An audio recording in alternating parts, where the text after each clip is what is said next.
विरोधी विरोधाभास करवाटा गोटे स्वाभाविक प्रक्रिया से तेणु से दृष्टि बोधे करुवे मन भर निश्चित भाव में थी महाप्रभु जगन्नाथ भाव भक्ति आ भाव संगे निश्चित भाव में संश्लिष्ट थे मोर तो विश्वास माँ समलेश्वरी निश्चित भाव भाव समस्त थे कौन उद्देश्य कौन कहते सी तो अलग कथा से किसी कहबार ना कि समस्ते मन मध्य ये बढ़िया कम हो समस्ते खुशी है निश्चित भाव में खुशी कथा परिक्रमा प्रकल्प जनवरी 17 तारीख दिन आरंभ हम माननीय मुख्यमंत्री निमंत्रण कर विधायक भाव में समस्त विधायक सांसद मान समस्त प्राय निमंत्रण होती तेना आम निश्चित भाव में जोगदेबू ठाकुर गोटे काम जोटा बहुत दिन समस्त गोटे आशा अभिलाष था जो श्रीमंदिर परिक्रमा काम आरंभ है लोक जो विश्वास आयोजन होता तार परिसमाप्ति होने जानुरी 17 दिन आरंभ हम निमंत्रण पाई समस्ते जीव आम हूँ जगन्नाथ संस्कृति अधिवासी समस्ते ओडावासी हूँ जगन्नाथ संस्कृति अधिवासी तेणु आम जगन्नाथ को ना ने क्या ना ना जगन्नाथ को ना नहीं ही हमको आम चलीचु चलवा आम समस्ते पूरा जगन्नाथ संस्कृति को लेकर सब बंचीचे निश्चित भाव में एक सुंदर प्रकल्प परिक्रमा प्रकल्प आरंभ होगा खुशी कथा यहाँ समस्त समस्ते सारा राज्यवासी नहीं बस मुख्यमंत्री को निश्चित भाव में साधुवाद देवा से एक कार्यक्रम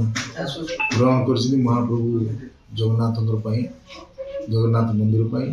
ये समस्त खुशी कथा जो गौरव मुहूर्त ये राजनीतिर प्रश्न कहीं उठू जी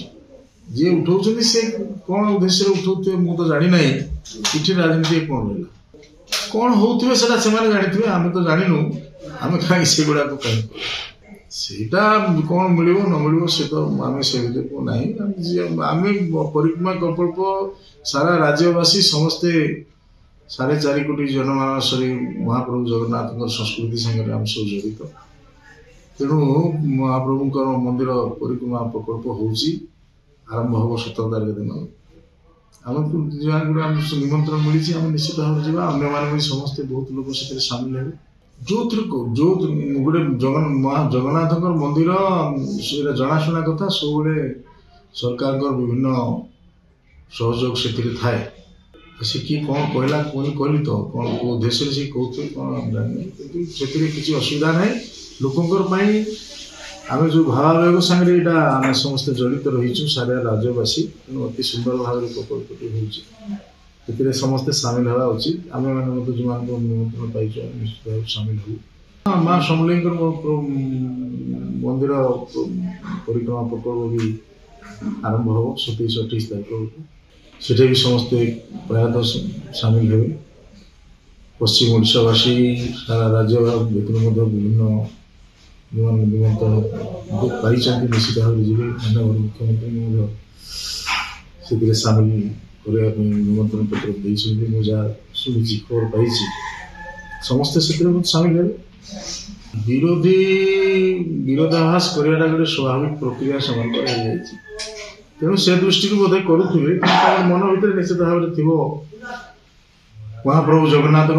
भाव भक्ति आ भाव संगे निश्चित भाव में संश्लिष्ट थे